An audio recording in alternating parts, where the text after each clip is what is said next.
Good. Hey, thank you for welcome. This is Bridges Live. I'm Dr. Paul Dyer. Welcome, welcome, welcome. Everything is always going to be better as long as we do better. And that's always tough to do when you don't know how to do better. But I have my guest on the line. Please, everyone, welcome to Bridges Live channel podcast. And it's Remi. Please. Thank you for coming on. Thank you so much for having me, Paul. I appreciate it. You're welcome. While I'm getting all this other stuff loaded up that some people can see, some people can't see. It's all this social media stuff. With this new generation, it's almost tough to, they're like, you got to corral them like cats. So how do you, tell me what you do, because I want to get right into it, and I want to say thank you. So please tell everyone where you are and what you do. All right. Thank you, first of all, for having me on your show. And it's a privilege to be on your show. And I wear a few hats. I'm a mother, a wife, a professor, and an entrepreneur, formerly a former vice president with Bank of America. I was in corporate America, working 9 to 5, doing my thing, and left to be a serial entrepreneur. And I'm a community leader. So I do wear a lot of hats, and because of my passion, I constantly find myself wearing hats that I love to wear that also pay it forward and make impacts. What do you mean about the passion? It always comes down to, how does someone find their passion? Yes. That's $1 million question, but I'm going to tell you how I believe that mine came about. Of course, all glory to God, who is my creator, who allowed me to understand the power of service, I jokingly say I served my way to my greatness. My definition of greatness is different from everybody else's, but I know what mine is. But the ability to have a servant's hat has allowed me and enabled me to see what I like, what I don't like, and what I need to know better. So when you volunteer strategically, you will be able to align with your passion. And that's how I found mine, always raising my hands when I was in corporate America, volunteering and learning things that I didn't know. With an MBA, I went in and started as a teller and left there as a vice president. So I knew I wasn't there to stay put, but to keep going. So serving your way to greatness, volunteerism. But you can't go wrong with that. I think there's a piece there. You ran over like it was an easy bridge to cross. What you ran over was not just service, and not just you're willing to serve, and not just willing to for your passion, but there was these bridges in between all those, and that had to do with self-confidence. Yes. No one taught you that. I mean, because it's tough to raise your hand in church. It's tough to raise your hand when no one's looking. It's tough to serve others if you don't feel that you're worthy to give. You're right, and I'll break it down since you want me to go down to where people can really take the nuggets and run away with it, and I appreciate that. Of course, perseverance. I have a book called Perseverance: Winning Key to Your Destiny, and what that does is the ability to remind me of how perseverance enabled me to do the raising of the hands. I was never somebody who liked to speak or engage with communication, but I knew that my silence was not giving me the value that I deserved in corporate America. Thank you. The show's over, folks. Go home. You know what? When you it is so true. I mean, Martin Luther King. If you're going to be silent, you're complicit, right? Yes. We just came out of that, and people are very complicit about many things. I'm talking about the smallest things to the largest things. But continue, please. You knew you wasn't going to stay silent. That's so funny. So what in my case is rising in corporate America as a teller to vice president, hitting my goals. I knew how to work hard, love people, did what I needed to do. But people who couldn't deliver what I was delivering, they were trying to tell my story, Paul, and I didn't know what was up with that. And guess what? Because I was choosing to be silent then, but those days are over. So my ability to go and get trained with the Dale Carnegie, Les Brown, getting my knowledge to be able to speak, and knowing that with my voice, I can help others, not just myself. And another caveat to me is the book that one of my bosses, who I thought was not for me, really was really for me. He saw so much good in me. He saw so much good, and he drilled me. Oh my God, he gave me a run for my money. And one day, one of my reviews said, "Go read this book, Remi, Emotional Intelligence by Daniel Goleman." I thought he said Daniel Coleman, so I came back the next. I said, "Tom, I couldn't find this book." He said, "Well, what book?" And I told him, he said, "No, it's Goleman." So that book has been next to my Bible, and I'll show you if only we had a minute. That book has been the real deal, the ability for me to manage my emotions, the ability for me to manage others' emotions. So I don't get easily offended because I try not to expect too much and always have a backup and a backup and a backup, because I'm the only one that knows the journey that's ahead of me. So as you were saying, it took a lot of little steps, but those steps were done intentionally with a lot of hard work, perseverance, fun. Some days they were fun because I knew where I was going. You knew where you were got going. There. That's the difference. Yeah. You knew where you're going. Exactly. So with that, empowering women, being that, understanding what service is, here's the tough question. Those were the easy ones, and this is not really a question, but it made me think of, because you teach it at HBCU. Let's get that out there, right? Yes, that's okay. It's all good. Let's get it out there. Out there. So thank you for teaching our young men and women. Right? In the community, we were having a tough year. Tough, probably couple of 100 years. But we're doing better. You know what I mean? We're doing okay. How do you teach that leadership for them to ask that question? Or is it the type of kids that go to HBCUs anyway that are that inquisitive? It's a two-part answer to that question. I can't generalize that all the kids that go to HBCU will ask questions and maybe some won't. Just like personality, like I told you my story. I was never a speaker. Mm-hmm. I'm still very unassuming. Nobody can ever put their hand on who I really am until I'm in action. Then they're wondering, ooh. So I know there are people like me who maybe will be underestimated just because they're not speaking. I know that that doesn't mean they're ignorant. It just means that's their lifestyle. So in the classroom, and I love, love, love being in the classroom. That's one of those best, newest things that have ever happened to me, being able to be in the classroom, to see the before and the after, the beginning of the semester. And by the time we finish the semester, how you see the turnaround, and the kids are saying, "Oh, Prof, it's because of you I'm really enjoying this class. Oh, I'm taking this class." A few times we'll fight here and there, when rules are not being adhered to, and then we'll make up. And I said, "Listen, I'm here for you. Your success is why we're here. We're not here for any other reason. I don't have to be here, but I want you to be successful." So when I break it down, I nail it down, they sit up and they get it. And I give them my little story that I'm a mother too, so I'm not really here to do you any havoc, but I need you to do the work.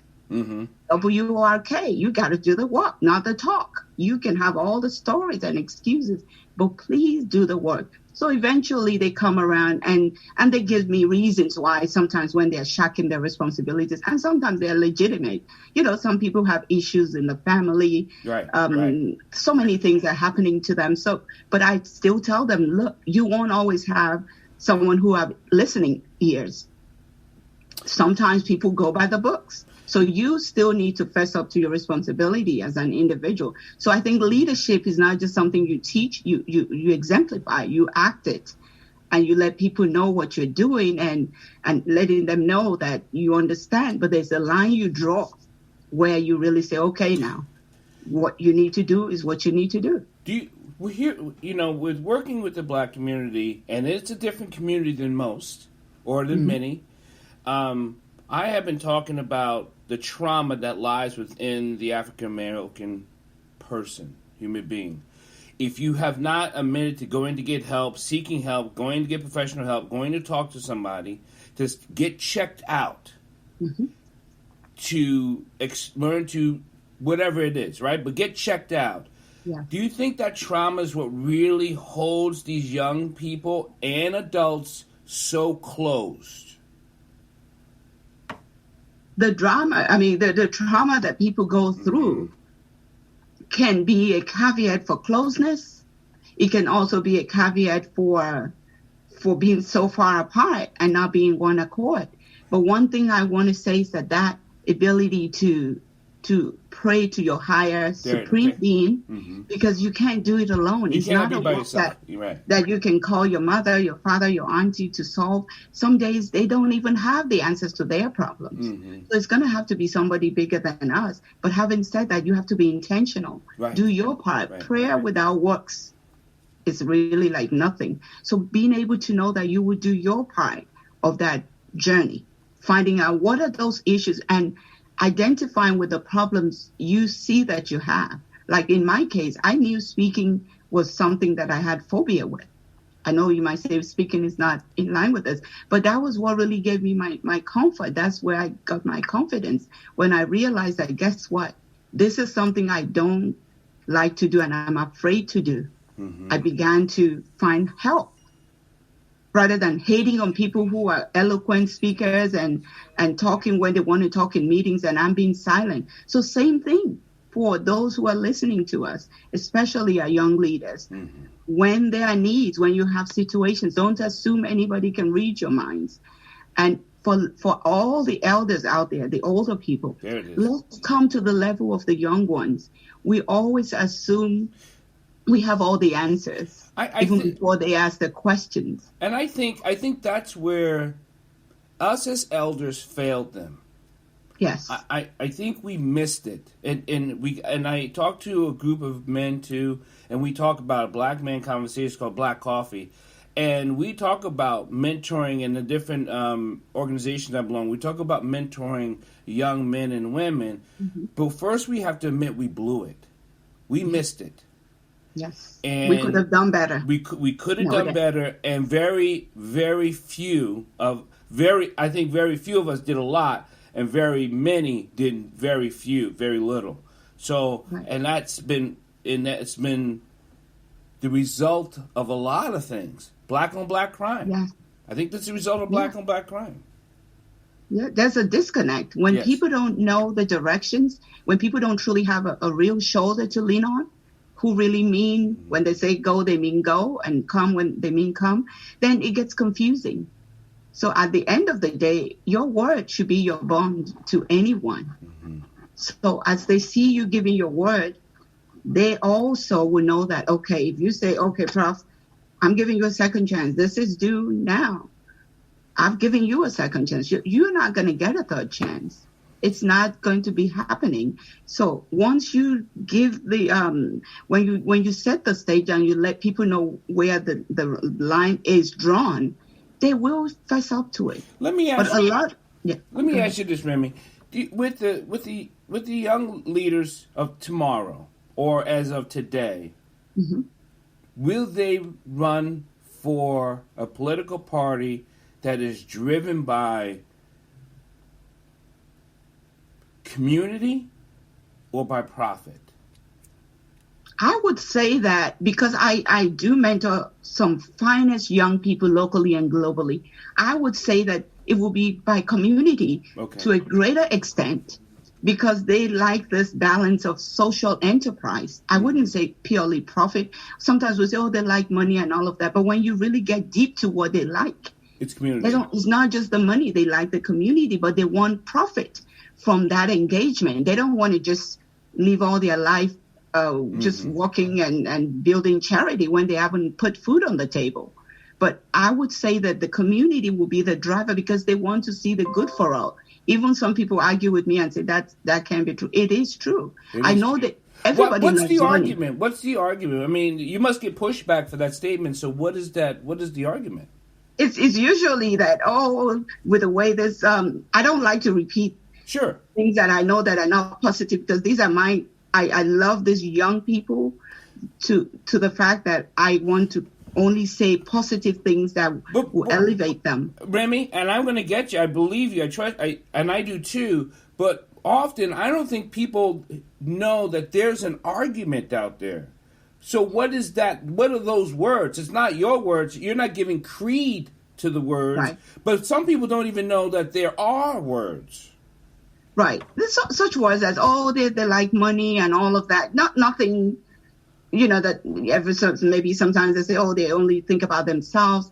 Everybody thinks about themselves at some point. Mm-hmm. We just have to see, are we creating a win-win? Well, I think when someone makes that a statement, I think it sounds more youthful than expectations. Like, once they get past 15, you don't say what you would say to them at 15. You would say to them at 20. So right. I think those type of statements are, they only think about themselves. Yeah, 12-year-olds do. Or 17-year-olds are. 18-year-olds. Right. But looking past them, like looking to see who they are, mm-hmm. sees them like someone saw you when you were young. Someone took the time to see you. It wasn't what they expected. It wasn't what they thought. It's what they seen in you. And I think as teachers, that is our biggest art to do, is to see them. And then not see what they could do, but believe that they are going to do. Exactly. Absolutely. You just said it so beautifully. Just believing that they all can be successful. Every single one in a class can pass the class. Mm-hmm. You might not all get all A's, some might get C's, but you're going to pass. What you're putting is what you're going to get. Mm-hmm. So when they have that confident assurance and they know what is expected of them, they're going to do it. And I think engaging with positive mindset mm-hmm. always overshadows the pushback or the fight and just trying to say, who do you think you're new professor. So they're looking and everybody's trying to see how far they can go and maybe they can push you so far. And once they know that you are there, I get there, I tell them who I am and I let them know straight up my background.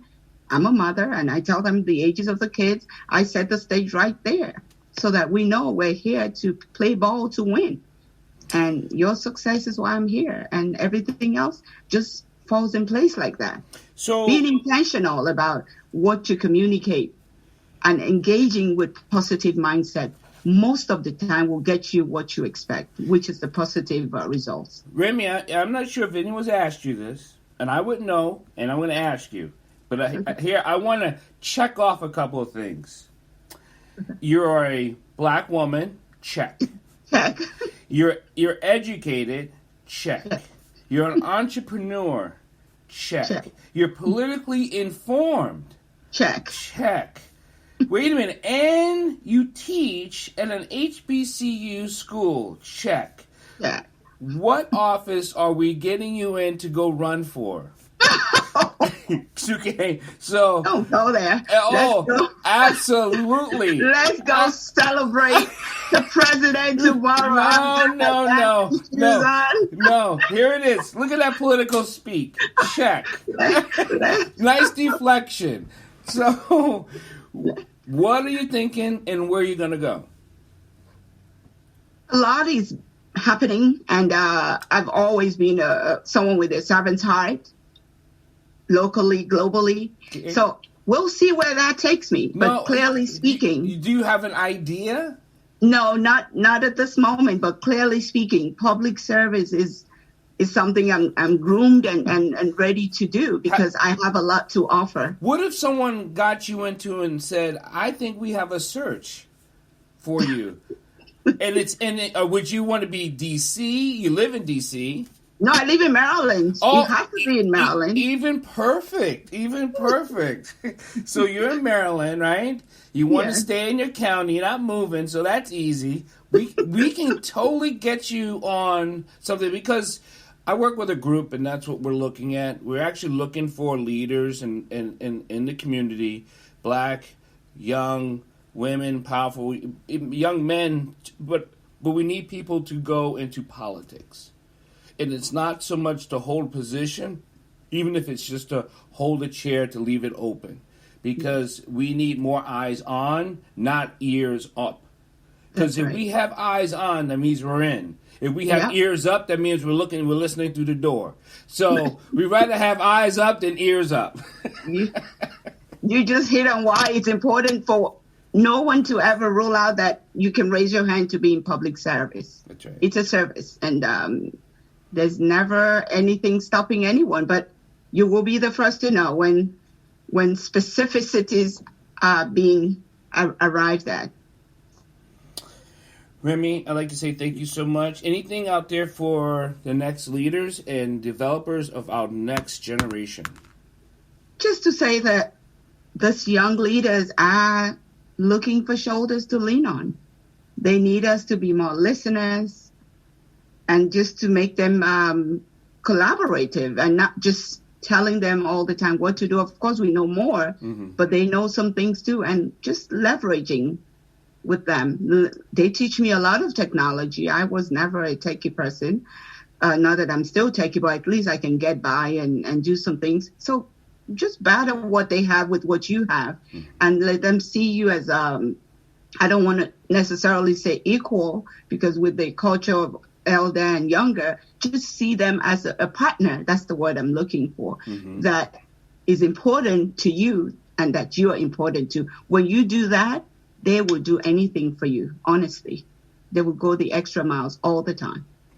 Thank you, Remi. You'll be back on Bridges Live sooner than you think. I'd like to say thank you, everyone, because you can get it all through Apple, all where you get your podcast station. And you can also see this on my YouTube channel, Dr. Paul Dyer, Grandmaster. Thank you, everyone. I'll see you again next time on Bridges Live. Thank you. All right. Thank you for having me.